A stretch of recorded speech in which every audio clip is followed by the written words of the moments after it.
तीसरी मुख्यालय स्थित गांधी मैदान के समीप बुधवार को भाजपा तीसरी मंडल कार्यालय का उद्घाटन किया गया। इस मौके पर दर्जनों भाजपा कार्यकर्ता उपस्थित थे। इसके बाद सिंघो, ककनी और देवानजोत में भाजपा कमेटी द्वारा नुक्कड़ सभा का आयोजन कर जनता से भाजपा के पक्ष में मत देने की अपील की गई। इस दौरान सभा को संबोधित करते हुए मुख्य वक्ता मनोज यादव ने मोदी सरकार द्वारा किए गए मुफ्त शौचालय, मुफ्त राशन, नल जल योजना आदि कार्यों का जमकर बखान किया। आइए सुनते हैं उन्होंने क्या कहा। आज आप सभी लोग जानते हैं कि अभी लोकसभा का चुनाव का समय है और 20 तारीख को हम सभी कोडरमा लोकसभा क्षेत्रवासी मतदान करेंगे। मित्रों,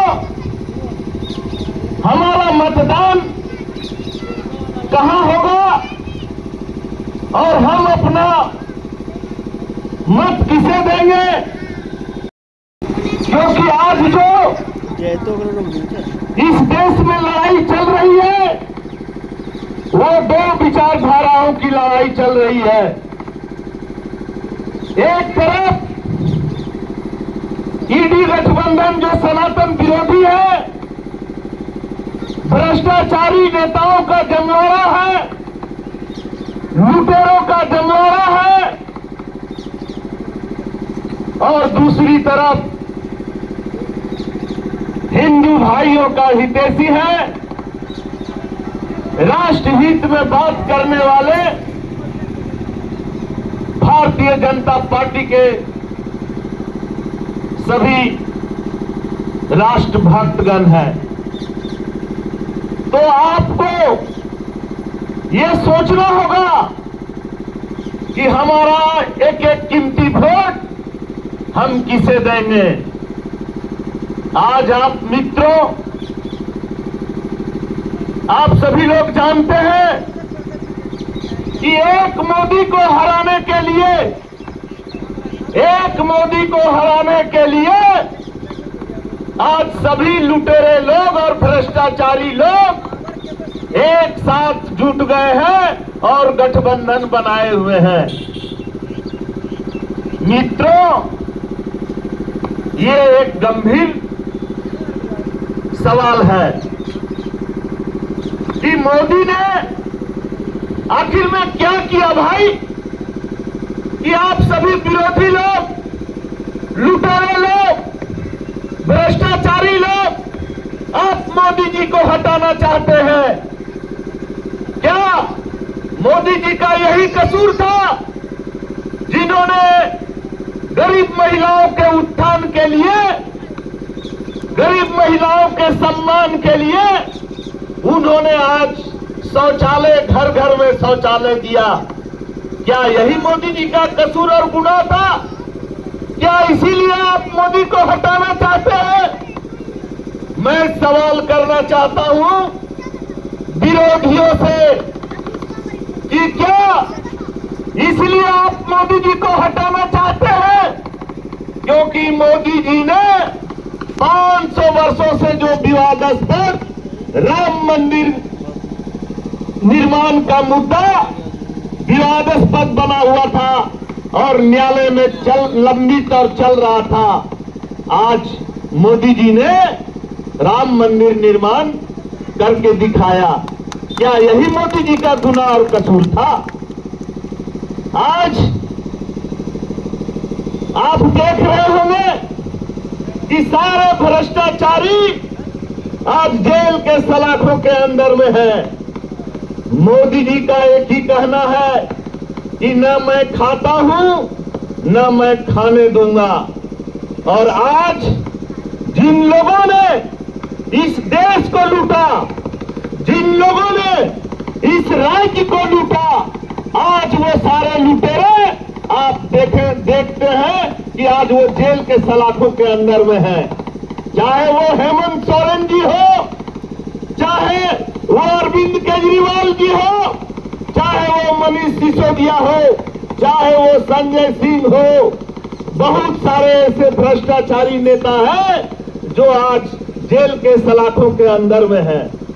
मित्रों, मोदी जी ने एक ही बात और एक ही नारा दिया कि भारतीय जनता पार्टी जाति की नहीं जमात की बात करती है और हिंदुत्व की बात करती है, सनातन की बात करती है। और आज यही कारण है कि आज सारे विरोधी लोग नरेंद्र भाई मोदी जी को हटाना चाहते हैं।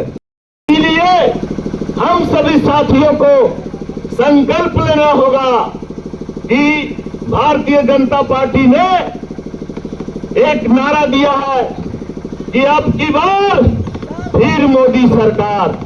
और अगर आप चाहते हैं कि भारत 2047 तक भारत विकसित देश बने, विकसित राष्ट्र बने, तो आप तमाम माताओं बहनों से मैं अपील करता हूं, अनुरोध करता हूं कि आप अपना एक एक बहुमूल्य वोट भारतीय जनता पार्टी के लोकप्रिय प्रत्याशी भारत सरकार में केंद्रीय शिक्षा राज्य मंत्री अन्नपूर्णा देवी जी को चुनाव चिन्ह कमल छाप पर एक क्रमांक संख्या 1 पर आप बटन दबा करके उन्हें रिकॉर्ड मतों से चुनाव आप जिताएं और पूरा भारत सरकार में कैबिनेट मंत्री बनाने का आप काम करें।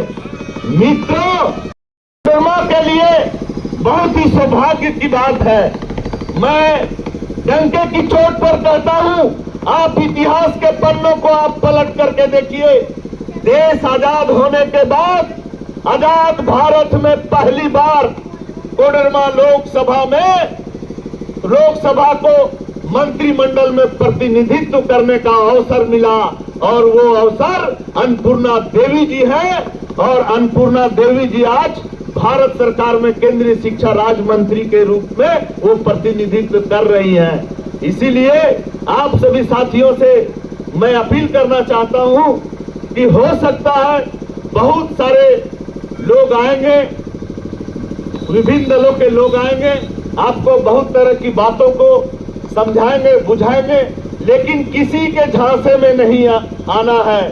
आज जो आप देख रहे हैं, आज जो गरीब भाइयों को मुफ्त में जो राशन मिल रहा है, वो किसकी देन है? वो भारतीय जनता पार्टी की देन है। आज पूरे भारत की आबादी 150 करोड़ की है, भारत की जनसंख्या 150 करोड़ की है और उसमें 80 करोड़ गरीब परिवारों को नरेंद्र भाई मोदी जी की सरकार ने मुफ्त में राशन अनाज योजना दे रही है। मित्रों, ये एक बहुत बड़ी उपलब्धि है और ये एक बहुत बड़ी जन कल्याणकारी योजना है। आज आप मित्रों, आप देखिए, मैं भारत सरकार की और नरेंद्र भाई मोदी जी की योजनाओं की जितनी भी मैं प्रशंसा करूंगा वो कम होगा और इतनी योजनाएं हैं कि उसको मैं गिना नहीं सकता हूं। आप देख रहे हैं आयुष्मान भारत योजना, जो आज असाध्य रोग से पीड़ित है हमारे भाई बंधु, उनको भारत सरकार के द्वारा, नरेंद्र भाई मोदी जी के द्वारा 5 लाख रुपए की सहायता राशि वो असाध्य रोग के पीड़ित परिवार, असाध्य रोग से जो पीड़ित है वैसे व्यक्ति को, वैसे मरीज को भारत सरकार के द्वारा 5 लाख रुपए की सहायता राशि दी जा रही है। क्या मोदी जी का यही कसूर है? इन सवालों को लेकर के हम सभी लोगों को लड़ना होगा कि आखिर में वो भारतीय जनता पार्टी और नरेंद्र भाई मोदी का क्यों विरोध करते हैं। आज अगर इस देश में अगर सबसे माने योग्य और यशस्वी इस देश को अगर प्रधानमंत्री मिला तो वो नरेंद्र भाई मोदी जी हैं और भारतीय जनता पार्टी है, जिनके नेतृत्व में नरेंद्र भाई मोदी जी की सरकार चल रही है और दृढ़ इच्छा शक्ति और संकल्प के साथ भारत में जो है विकास योजनाओं को धरातल पर जो है सरकार मैंने उतारने के काम किया है। और आप बहुत सारी योजनाएं हैं, किसान भाइयों को किसान समृद्धि योजना के तहत 6-6 हजार रुपया दिया जा रहा है प्रत्येक किसान भाइयों को। पीएम आवास के तहत में सभी भाइयों को रहने के लिए घर नहीं था, मकान नहीं था, और वैसे भाइयों को, गरीब भाई बंधु को जो है पीएम आवास के तहत में उन्हें रहने के लिए मकान दिया गया। इन्हीं सवालों को लेकर के हम सभी लोग आप लोगों के बीच में आए हैं। आप अपना एक एक बहुमूल्य वोट आने वाले 20 तारीख को आप सुबह सुबह जा करके और क्रमांक संख्या 1 पर जो हमारा चुनाव चिन्ह कमल निशान है, आप उस पर वोट दे करके आप उस 1 नंबर क्रमांक संख्या में बटन दबा करके और आप अन्नपूर्णा देवी जी को रिकॉर्ड मतों से चुनाव जिताएं और केंद्र में नरेंद्र भाई मोदी को माने प्रधानमंत्री बनाए। इतना कहकर मैं